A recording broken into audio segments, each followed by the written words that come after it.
नमस्कार दोस्तों। प्रस्तुत है हरिशंकर परसाई की लिखी व्यंग्य कहानी घायल वसंत।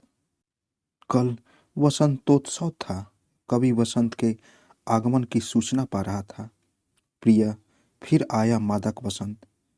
मैंने सोचा, जिसे वसंत के आने का बोध भी अपनी तरफ से कराना पड़े, उस प्रिय से तो शत्रु अच्छा। ऐसे नासमझ को प्राकृतिक विज्ञान पढ़ाएंगे या उससे प्यार करेंगे, मगर कवि को न जाने क्यों ऐसा बेवकूफ पसंद आता है।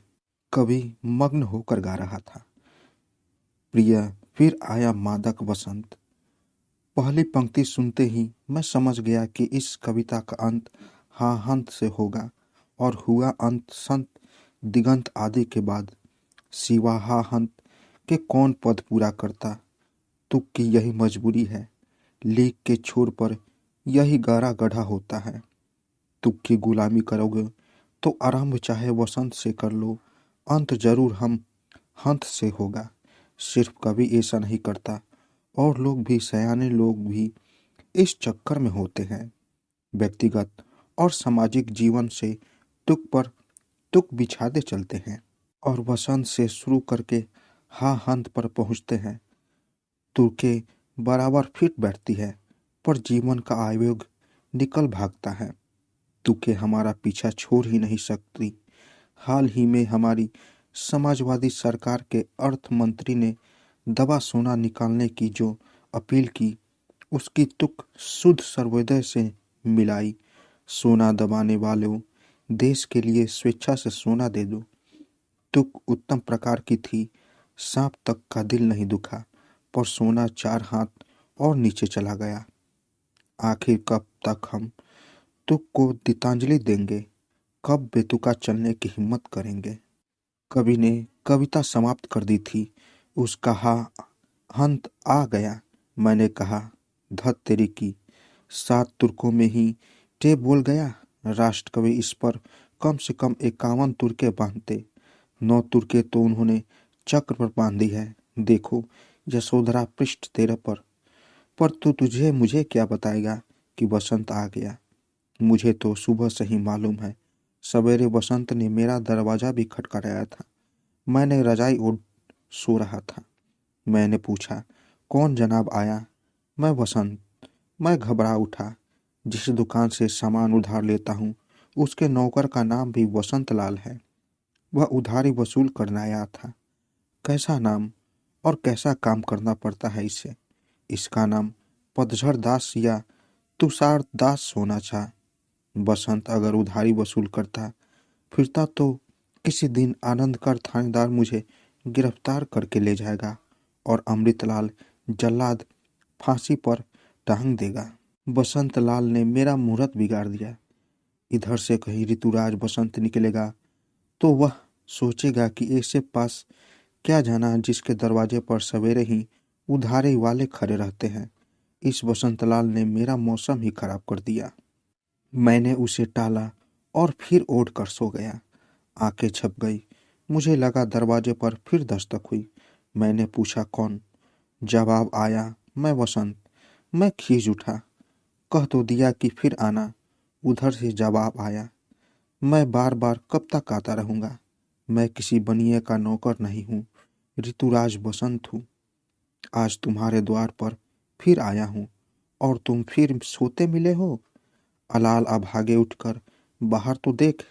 ठूठों ने भी 9 पल्लव पहने रखे हैं।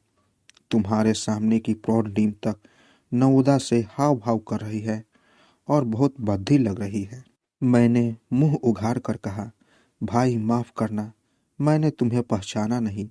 अपनी यही विडंबना है कि ऋतुराज बसंत भी आए तो लगता है उधारी के तगादे वाला आया।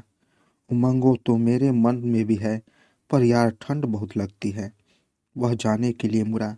मैंने कहा, जाते जाते एक छोटा सा काम मेरा करते जाना।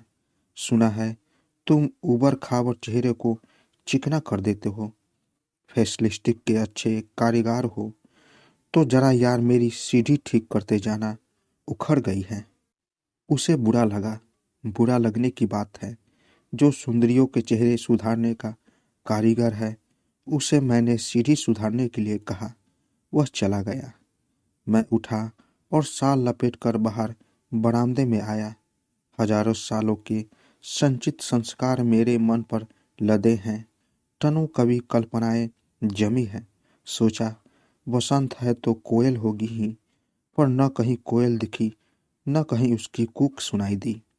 सामने की हवेली के कंगूरे पर बैठा कौवा काव काव कर उठा। काला कुरूप कर्कश कौवा मेरी सौंदर्य भावना को ठेस लगी। मैंने उसे भगाने के लिए कंकर उठाया। तभी ख्याल आया कि एक परंपरा ने कौवे को भी प्रतिष्ठा दे दी है।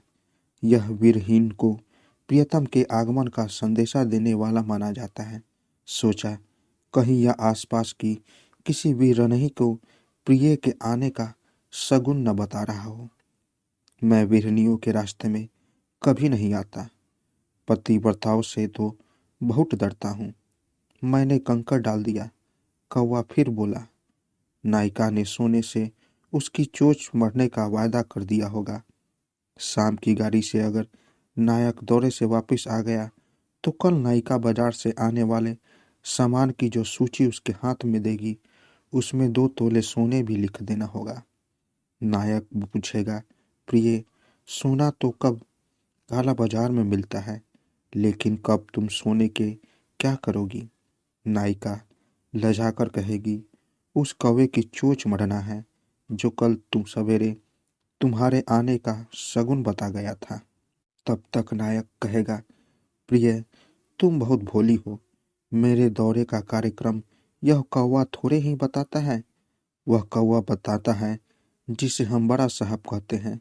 इस कलूटे की चोंच सोने से क्यों मढ़ाती हो? हमारी दुर्दशा का यही तो कारण है कि तमाम कौवे सोने से चोंच मढ़ाते हैं और इधर हमारे पास हथियार खरीदने को सोना नहीं है। हमें तो कौवों की चोंच से सोना खरोच लेना है। जो आनाकानी करेंगे उसकी चोंच काटकर सोना निकाल लेंगे। प्रिय वही बड़ी गलत परंपरा है जिसमें हंस और मोर की चोंच तो नंगी रहे पर कौवे की चोंच सुंदरी खुद सोना मढ़े। नायिका चुप हो जाएगी। स्वर्ण नियंत्रण कानून से सबसे ज्यादा नुकसान कौवों और बिरहनियों का हुआ है। अगर कौवे ने 14 कैरेट के सोने से चोंच मढ़ना स्वीकार नहीं किया तो बिरहनी का प्रिय के आगमन की सूचना कौन देगा? कौवा फिर बोला, मैं इसे युगों से घृणा करता हूँ। तब से जब इसने सीता के पाँव में चोंच मारी थी। राम ने अपने हाथ से फूल चुनकर उनके आभूषण बनाकर सीता को बनाए।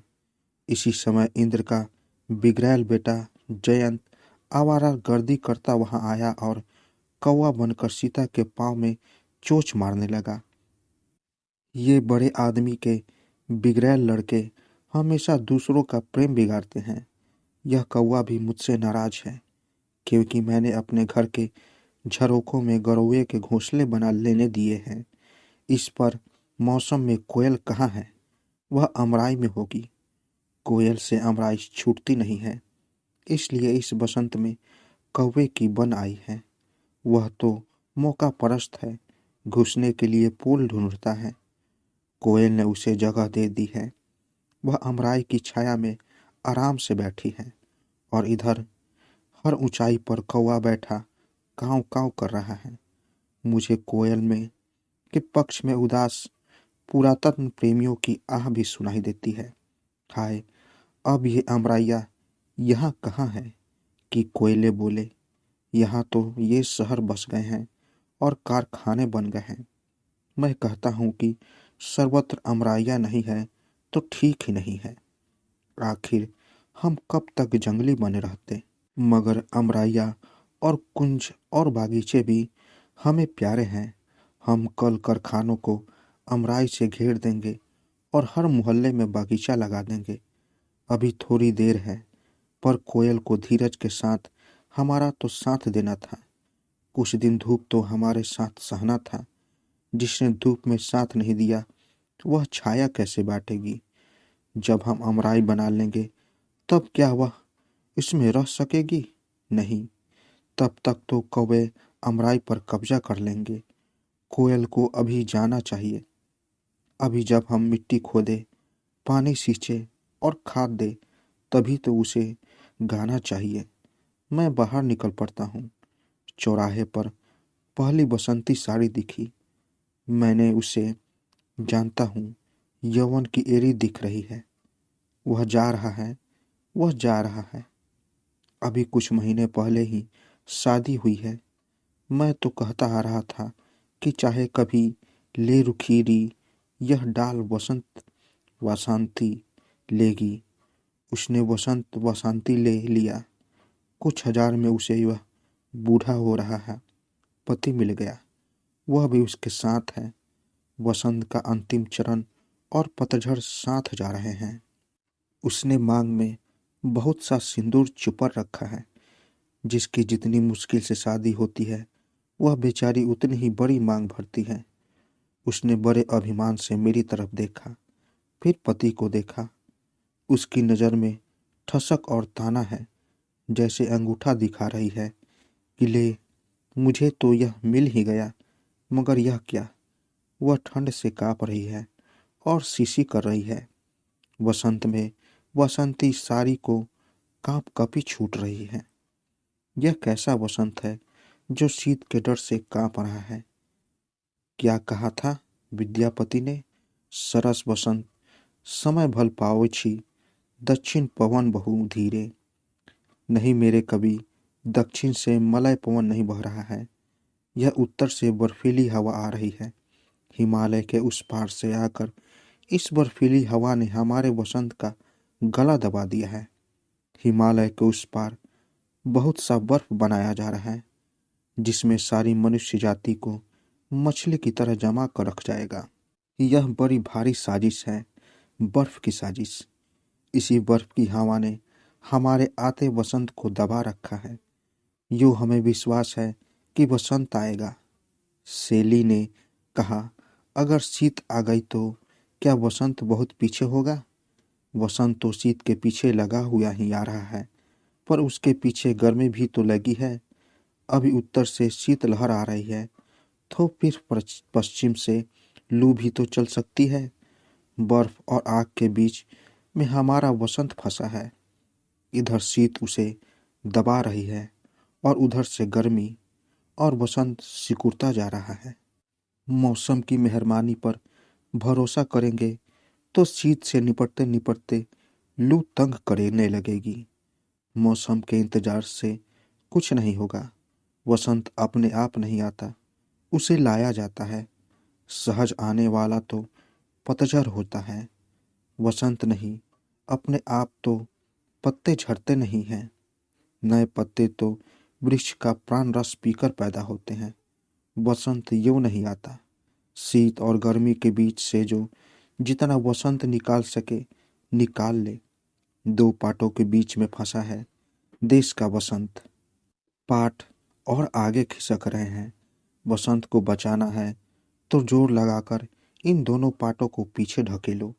इधर शीत को, उधर गर्मी को, तब बीच में से निकलेगा हमारा घायल वसंत। तो दोस्तों, कैसी लगी आपको व्यंग्य कहानी? अगर अच्छी लगी हो तो मेरे चैनल को ज़रूर सब्सक्राइब करें और साथ साथ बेल आइकन को भी ज़रूर दबाएं, ताकि मेरी कहानी सबसे पहले आप तक पहुंचे। तो दोस्तों, मिलते हैं एक नई कहानी के साथ एक नए वीडियो में। तब तक के लिए नमस्कार।